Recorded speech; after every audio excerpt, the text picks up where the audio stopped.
Tavo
Thank you, everyone, for coming. Thank you to those of you who can't be with us here at the cemetery but have tuned in to the online broadcast of this service as we gather together this afternoon, family, friends, community, to honor and show our deep respect and appreciation for Shaarey Chochinov, Sarah bat Aharon Yechiel V'Chana, the daughter of Annie and Max Rubenfield, Zichronam Livracha, a blessed memory. In keeping with Jewish tradition, we begin our service with the chanting and recitation of a psalm. This is Psalm 121, known in Hebrew as Shir LaMa'alot, a song for ascending. I turn my eyes to the mountains. From where will my help come? My help comes from Adonai, from God, maker of heaven and earth. God will not let your foot give way, your guardian will not slumber. You see, the guardian of Israel neither slumbers nor sleeps. God is your guardian, your protection at your right hand. By day the sun will not strike you, nor the moon by night. God will guard you from all harm. God will guard your life. God will guard your going and coming now and forever. May Shaarey Chochinov go unto God in peace.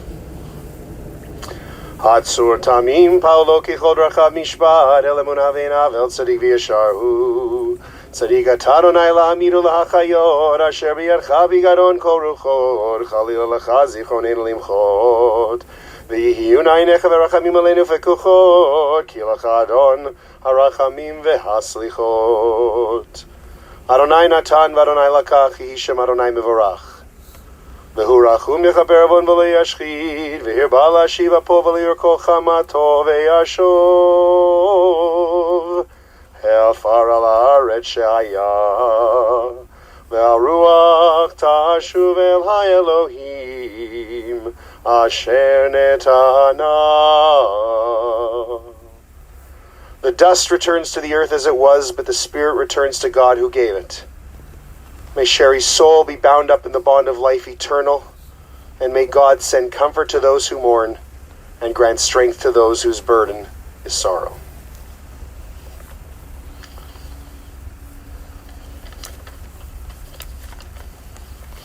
Shaarey passed away Sunday, the 27th day in the Hebrew month of Tevet. She was 97.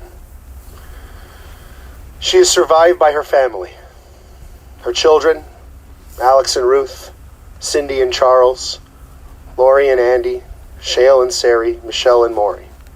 Her grandchildren, Jana, Michael, Matthew, Noah, Ethan, Leah, Adam, Maya, Sydney, Annie, Eden, and Jonah.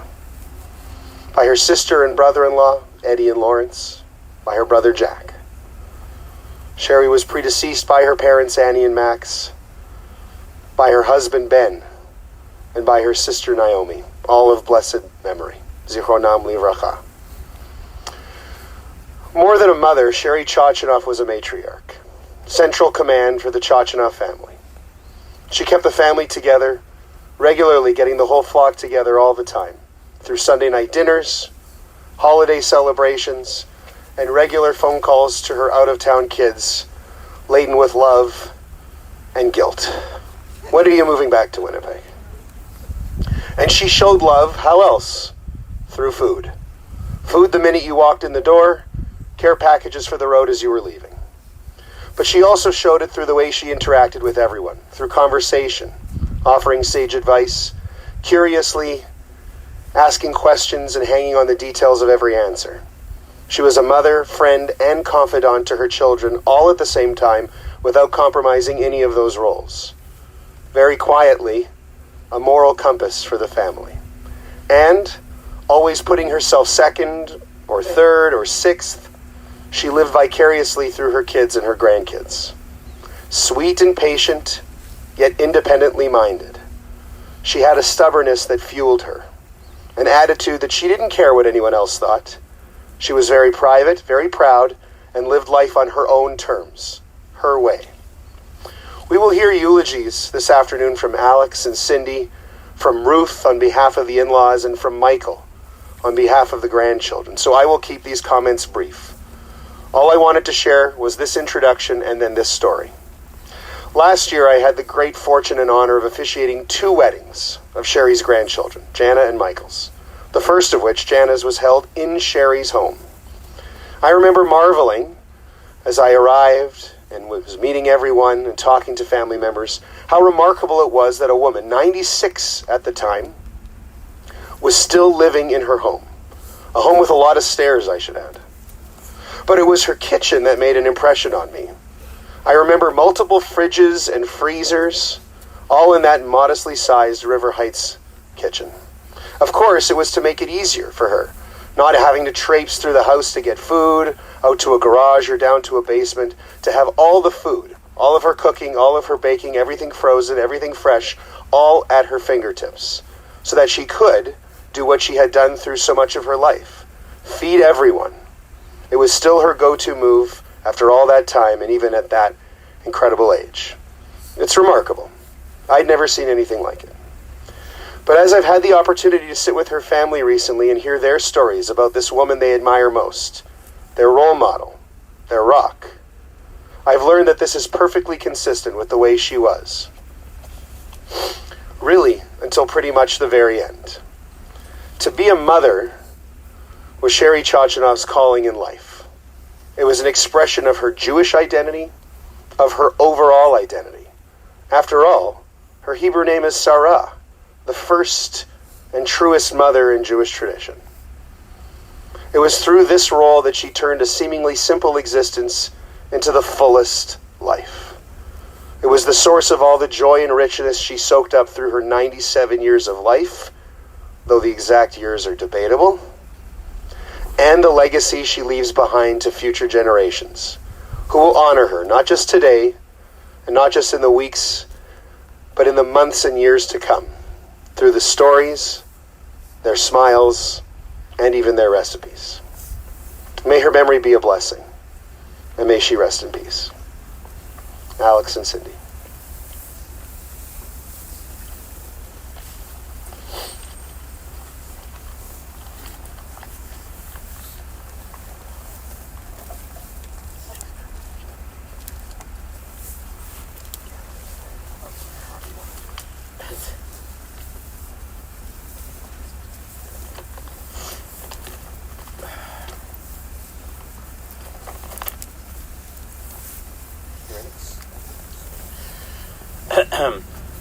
Our mum and Bobby, Shaarey, was born Sarah Rubenfeld in a small town near Mokra, Poland. She emigrated to Canada at around 1929. None of these numbers are exact. At the age of about 4. Canada was much safer than Europe in those years for a Jewish family, but it was also on the threshold of a Great Depression. Her family lived in poverty at the back of a small grocery store on Alfred Avenue, across from Isaac Newton, where she went to school.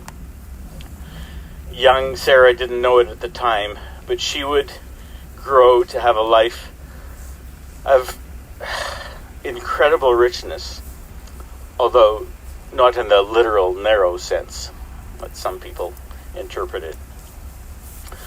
As a young teen, Sarah wanted a more modern, fashionable name, so when her friends nicknamed her Shaarey, it was perfect, it stuck. And while her younger sisters, Eddie and Naomi, played tennis and volleyball, and younger brother Jack curled, socializing was Shaarey's preferred sport. And then later, mall walking. She walked the malls of Polo Park for years before it was a recognized sport. She loved to talk to us about all the boys she dated, but once Ben came into the picture, that was it. They were together for 73 years, and she gave up her social life willingly for her family. Once married, it took her a while to master the procreation thing, but once she did, she never stopped. She had me at age 29, Michelle at 45, with Cindy, Laurie, and Shale in between.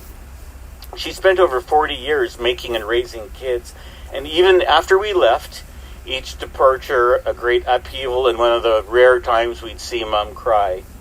She called her daughters every day for years until they had families of their own. She just needed to know her babies were safe, even though the youngest of those babies was already practicing anesthesia in Toronto. But as soon as Michelle moved in with Maury, it stopped. Her baby was okay. Shaarey was, this time literally, a beautiful woman. When Laurie and Cindy and I were young, she would dress up like a model out of a Vogue magazine to take us on her shopping excursions. Shopping was of practical value, of course, but it was also her therapy, her escape, her happy place. I actually remember Laurie and Cindy watching her with rapt attention as she put on her lipstick and gloves, her fancy hat and outfit before they went out. To them, she was really the perfect mom. Glamorous, loving, kind, gentle, patient, and happy. The only thing they couldn't figure out is why Mom married this big, bald, scary guy who only appeared late every night to scream at them, to clean up their rooms and go to bed. You see, Mom didn't really subscribe to the tough love theory. She left all that stuff to Dad. And it worked. I know I mentioned earlier that she gave up her social life for her family, but that wasn't entirely true. You see, her family was her social life. As teenagers, she'd wait up for us to come home, cinnamon buns and a coffee on the table on Friday and Saturday nights, and we'd chat with her about really whatever we wanted to. It was the post-game show, often better than the game itself. That's for Rabah Leibel. But always about us, never a word about her needs. When Michelle, the miracle child, came along at 45, Mom was a bit overwhelmed for a while, so she sent Shale to my dad's drugstore to work. It seemed like a good idea at the time, but Shale was only 7 years old, and he couldn't even see over the counter. But don't feel sorry for Shale. Years later, even as a practicing dentist, he'd still drop his dirty laundry off at Mom's place after a trip up north and receive a week's worth of food and trade. Fast forward, and sometime in Mom's early 60s, it seemed pretty sudden actually, with Michelle still at home and grandkids starting to appear, Mom just shed the fashion queen role completely and became truly Baba Shaarey.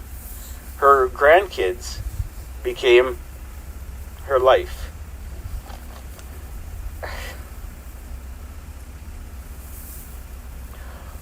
All 12 of the grandkids feel a special bond with Bobby Shaarey. You'll hear from them soon. But it was a bond built of unconditional love, of Bobbyhood at its best. So a brief personal reflection, if I may. Shaarey was overprotective of all her kids. That's the understatement of the day. But as the oldest, I recoiled from that at times. I rebelled in my own way and admittedly took a certain pleasure out of disturbing the peace. I'd regale Mom with stories of my bike trips, which she hated. And then for a few years, I challenged her to get a job after the kids were grown. She'd just smile pleasantly and say, maybe, or we'll see, or why don't you ask me another time? Those expressions in Shaarey parlance mean no, hell no, and not a chance, respectively. Shaarey knew who she was, lived life on her terms, and didn't give a hoot about what anyone else thought. She was as strong and as smart and determined as they come, yet incredibly gentle in the way she expressed herself. I don't know, but some of you might remember the movie The Help from a few years ago. It's set in Mississippi, and there's a black nanny caring for a white child, and this child is neglected by her socialite mom. The nanny holds that child in her arms, and she says repeatedly, "You is kind, you is smart, you is important. You is kind, you is smart, you is important." Those words were my mom's. They were her mantra. And that mantra made us feel we could do anything we put our minds to.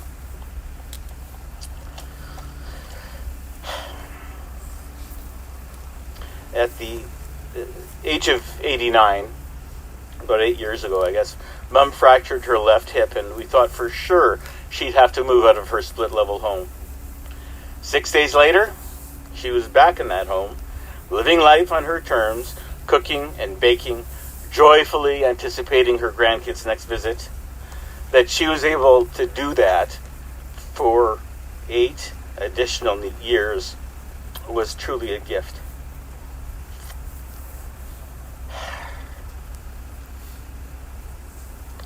And then last month,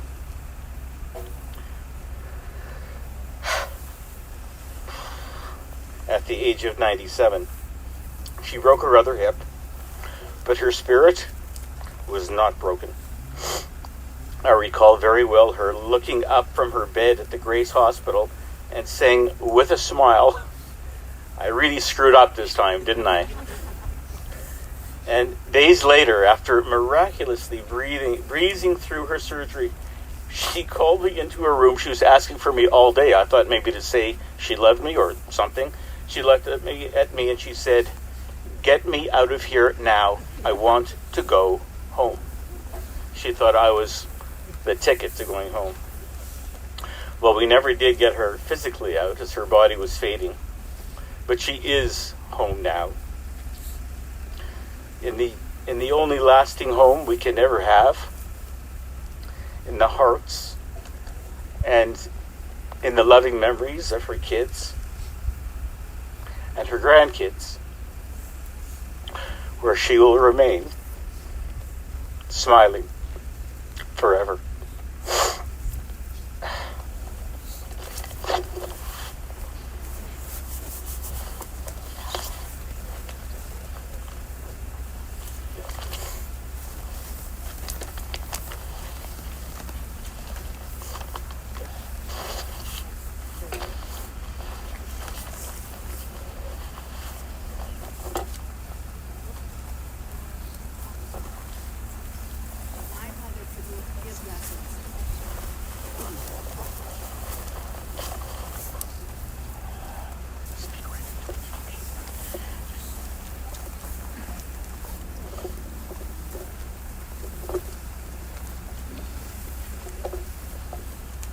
My mother could give lessons on how to be the perfect mother.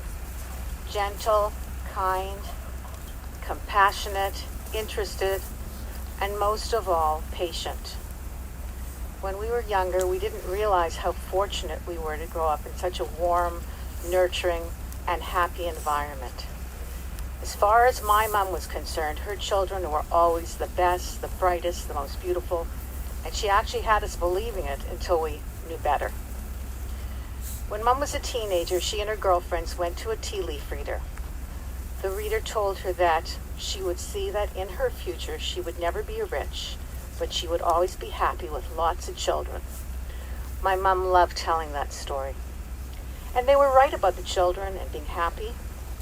Mom always wanted a family, and after waiting 7 years, Alex was born, and by the age of 45, she had 5 children and a busy, vibrant household where there was never a quiet moment, only the sounds of children. The richness of her life with a house full of children and grandchildren was not lost on my mother. Mom felt blessed to have her family, and she put in all the hard work to keep her flock close by and have them devoted to her as much as she was devoted to us. When we were young, she was overprotective, and that's where I developed my helicopter mother skills. But by the time I was a teenager, she had so many children that she could lose track of the older ones, and somehow she let Lori and I travel to Hawaii on our own when we were only 17 and 15. Alex, Lori, and I got away with a good amount of freedom when Shale and Michelle came around. There was just too many of us. Always happy to find out about what was going on in our lives. One was curious about all the details of our lives and our close friends' lives. She was a great interviewer. She knew all the right questions to ask to get to the meat of the story. She was most interested in our lives when we were older. And when I went to university, she would wait up for me at night. I'd come home and she'd have a hot crisp to find out all about my day. She had a calming effect. No matter what the issue was, she was sure to put you at ease.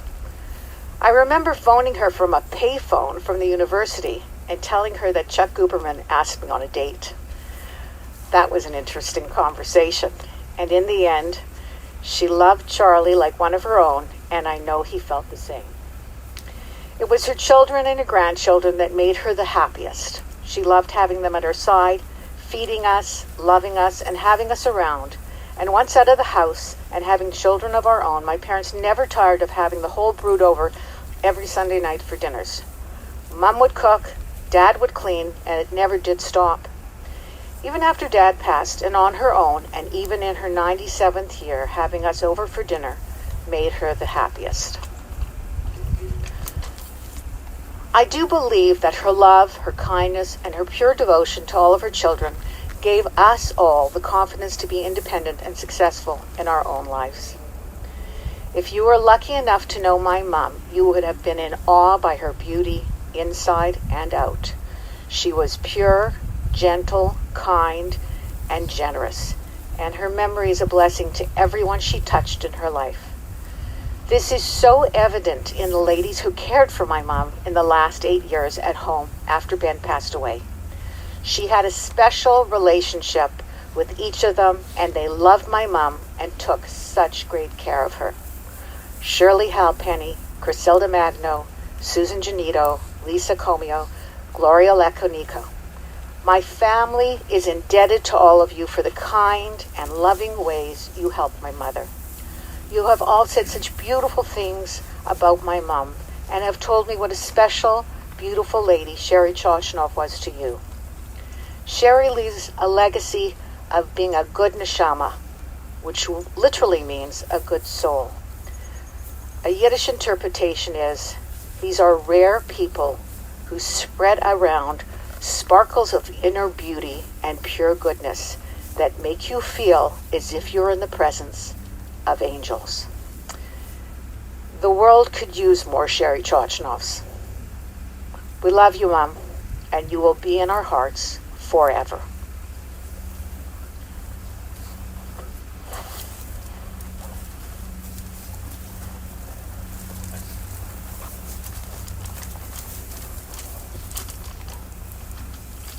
Hi all, and thanks so much for coming. This is probably not high enough for me. For any of you who don't know me, my name is Ruth Graham. I'm married to Alex, and I would like to speak briefly on behalf of the in-laws. I will be brief because Alex doesn't know how to be, and I can hear Shaarey in my head wondering why on earth we are out here talking about her in the cold when we've been sitting around the table at 866 Lanark having coffee and cinnamon buns. That's what would have made her happier. As far as she was concerned, she had everything she needed right there, provided that all her children, as you've heard, grandchildren, and yes, even we in-laws were present. She included and accepted all of us. Okay, so maybe not right away. When Chuck, the older man, initially came around hoping to date the innocent 16-year-old Shaarey, Shaarey was known to have famously slammed the door in his face, assuring that Cindy wasn't home and wasn't going to be. But she did come around. Then there was a memorable dinner to which all of the in-laws' mothers in Winnipeg had also been invited. Naturally, for she always thought to include us all. Shaarey overheard one of the moms complaining about a daughter's current relationship, and so she piped up in front of all of her in-laws and all of their mothers. Oh, now, I wasn't really happy with any of my children's choices, but you learn to live with it. And that's so true. And she wasn't. And she did. After all, Chuck did get past the front door eventually. And over the years, she found a way to forge unique relationships with each of us in-laws until we also became one of her own. The deal was sealed when we provided her with a grandchild, or 2, or 3, because in the end, as has already been made abundantly clear, family was paramount to Shaarey, and we are all grateful to have been part of hers. And I know how to be brief.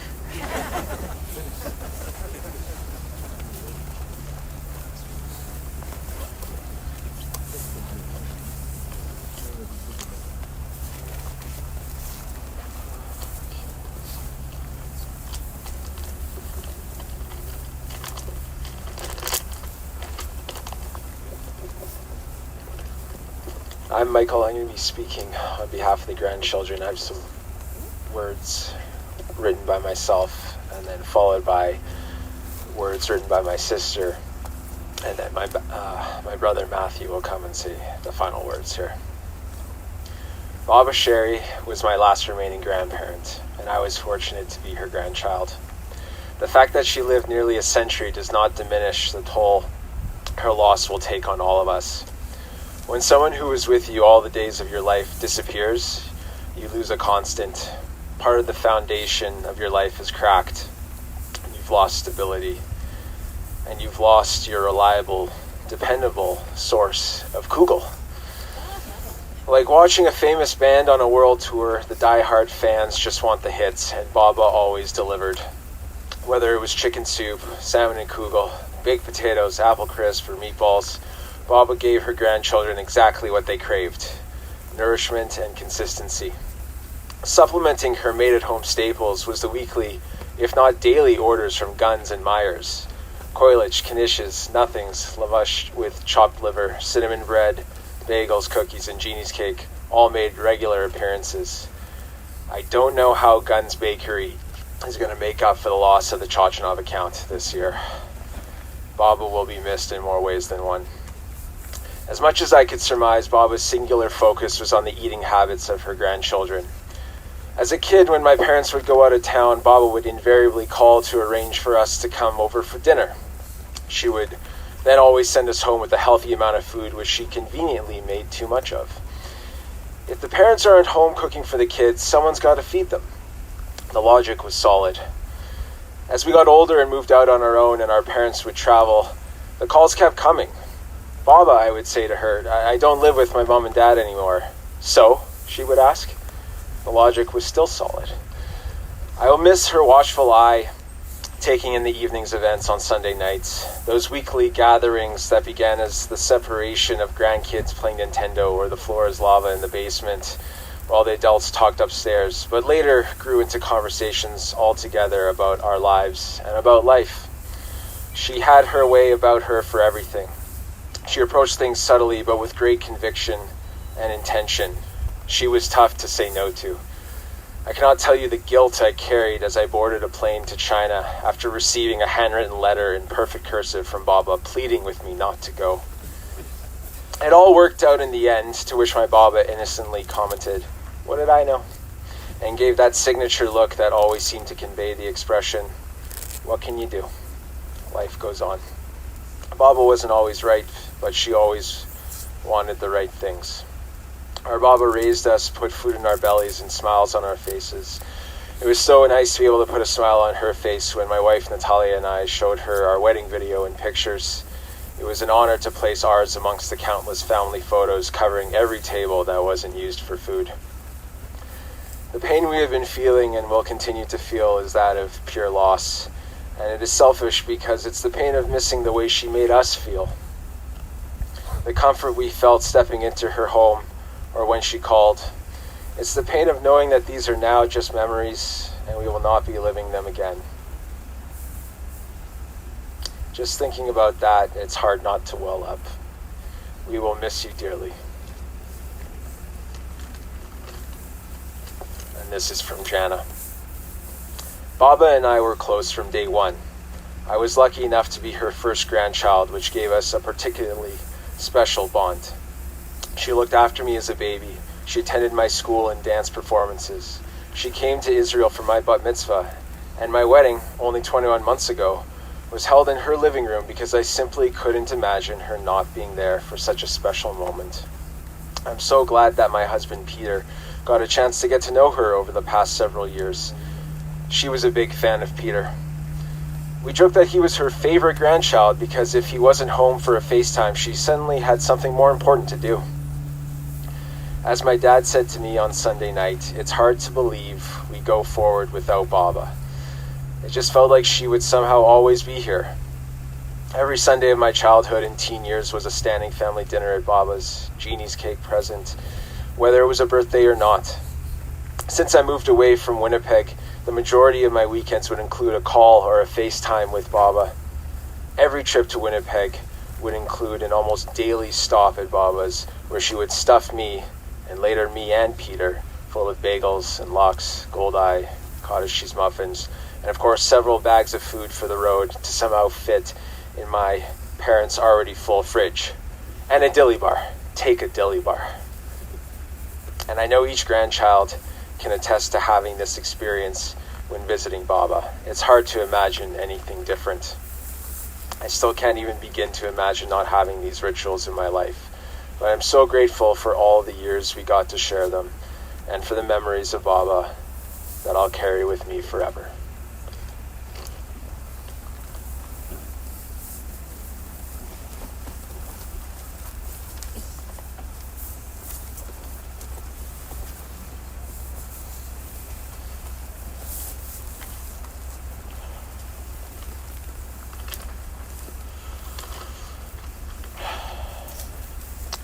Baba was the heartbeat of our family. Bob and I shared a special bond that wasn't traditional grandparent-grandchild relationship. We spent a lot of time together. Lanark Street was the backdrop for countless cherished memories throughout my life. And talks in our kitchen weren't just casual. They were a window into her immense love and concern for each one of her 12 grandkids. Whether it was counting down the days until Annie returned from Korea, sharing hopes for Sydney's medical school dreams, discussing Michael's misadventures in China, or celebrating Jana's new start in New York, she cared deeply and wanted to know every facet of our lives. Baba's wisdom was simple yet profound. She taught me that food is the language of love, and her kugel or crisp was her way of saying, "I love you." In my adult life, Baba became more than just the family matriarch. She became my friend. Our dinner dates were filled with booming volume of the news on her kitchen television as she sought to stay connected to the world outside. She made me feel important, always valuing my opinions and insights. Being around her was being in the presence of joy, and that was something truly special. Her independence and stubbornness were legendary, but it was a testament to her character. And she had a unique way of saying no with a subtle, "I'll think about it." Though physical displays of affection might have been a struggle for her, her love was felt fiercely and unconditionally. Baba was our family's tether, keeping us connected and strengthening our bond. Her absence now leaves a void, but she has left us with the legacy of a close-knit family. She was our glue. Baba Shaarey was my favorite person in the world.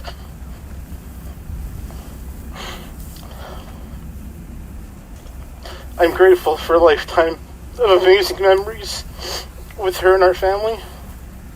I thank her every day for the gift of this extraordinary family, but a hole in my heart will remain a space that I'll spend the rest of my life trying to fill.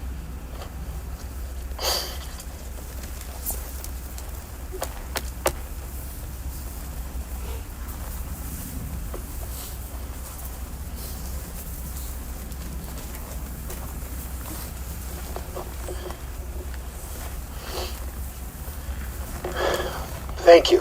Thank you to everyone in the family for those heartfelt, beautiful, touching and very fitting eulogies. Alex, Cindy, Ruth, Michael, Jana, Matthew. Thank you to everyone. It's now my honor to chant the El Malei Rachamim, the traditional Jewish memorial prayer, in honor of Shaarey Chochinov. El Malei Rachamim, Shochein Vamromim, Amsei Menucha Nechonat Adaganfei Hashchida B'malo Gerashim Uteorim Gezor Rakia Mazirim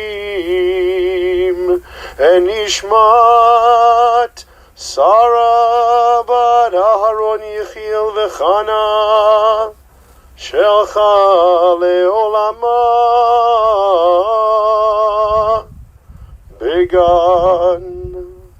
began and menuchata anabal harachamim hastirei avesei tergen afecha leolamim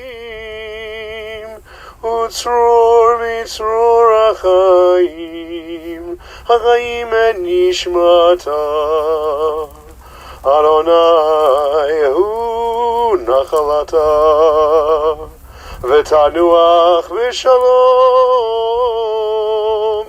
hamishkava v'nomar Amen. Exalted, compassionate God, grant infinite rest in your sheltering presence among the holy and the pure to the soul of Shaarey Chochinov, who has gone to her eternal home. Merciful One, we ask that she find perfect peace in your eternal embrace. May her soul be bound up in the bond of life. May she rest in peace. And together let us say, Amen. Again, thank you to everyone for coming, for braving the cold with us, joining your hearts together with those of Shaarey's family to give them courage and strength during this difficult time as they've entered grief and mourning. The family will be sitting Shiva at Shaarey's home, 866 Lanark Street. They'll be receiving visitors beginning this evening from 7 to 9, tomorrow and Thursday 2 to 4 and 7 to 9, and also on Friday from 2 to 4. Again, at Shaarey's home, 866 Lanark Street. In a moment, we will conclude our service with the recitation of the mourner's Kaddish and then the familiar ritual of shoveling earth into the grave. The family will lead us, but all who are here are invited to participate in this act. It can be a painful act, but we remind ourselves that it is both a mitzvah, a selfless act we do without any hope of any reward to honor the Jewish tradition of taking care of a loved one until the very end, not just accompanying her to her final resting place, but burying her with our own hands, kind, knowing, sorrowful hands, hands that once held her hands. It is also an expression of love, of community, of compassion for someone who meant so much to her family and to many others. Most people pour 3 shovelfuls of earth, but there are different customs in different Jewish cemeteries. We always invite people to embrace the custom with which they are familiar, the one that resonates with them and infuses meaning into this ritual. Some people use the front of the shovel, some people use the back. Some people will, when they're finished, return the shovel to the earth as if reluctant to pass on a burden to the next person in line, while some people will pass the shovel on. Whatever, again, the custom you know, you should embrace. You'll see there are shovels on both sides of our large pile of earth, so people can line up on both sides once the family has gone. We always remind people just to be mindful during slippery and icy times around the gravesite, to go slowly and steadily. If using a shovel is a little daunting, you can still participate in this mitzvah. Just over here where I'm pointing, there's a pail with sand and a small shovel in it, and you can pour from there as well and still participate in honoring and helping to shovel earth into Shaarey's grave. Earlier in the service, we offered the words of Job, the epitome of suffering in Jewish tradition, and we say them again now in conclusion. Adonai natan v'Adonai lakach, yehi shem Adonai mevorach. God, you have given, God, you have taken away, blessed be the name of God. May the memory of Shaarey Chochinov be a blessing, as we mark that her essence will never leave our hearts and souls. We now turn to the words of the mourner's Kaddish. Yitgadal v'yitgadash shemei Rabah, be'alma divra chirutei v'yamlich malchutei, b'chayechon uv'yomechon uv'chayei dechol beit Yisrael, ba'agala uv'izman kariv v'imru Amen. Yehei shmei Rabah mevorach le'alam u'lalmei almaya. Yitbarach v'yishtabach v'yitpa'ar v'yitromam v'yitnaseh. Vit hadar, vit ale, vit halal, shemei dekucha b'richu. Le'ela min kol birchata v'shirata, tushbechata v'nechemata, da'amiran be'alma v'imru amen. Yehi shlama Rabah min shemaya, v'chaim aleinu ve'al kol Yisrael v'imru amen. Oseh shalom bimromav, hu ya'aseh shalom aleinu ve'al kol Yisrael v'imru amen. May the one who creates peace and harmony on high bring peace and harmony to us, to all Israel, and to all humanity, as again we say together, Amen. And to the family we offer these words, Hamakom yinachem etchem b'toch she'ara ve'leit Zion v'Yerushalayim. May you be comforted and consoled. May God comfort and console you among all those who are or who have ever been in mourning in our community. Thank you to our pallbearers. Thank you to everyone who spoke, to the family. And thank you again to all of you for joining us to honor Shaarey in this service. I now invite family members to lead us in the shoveling.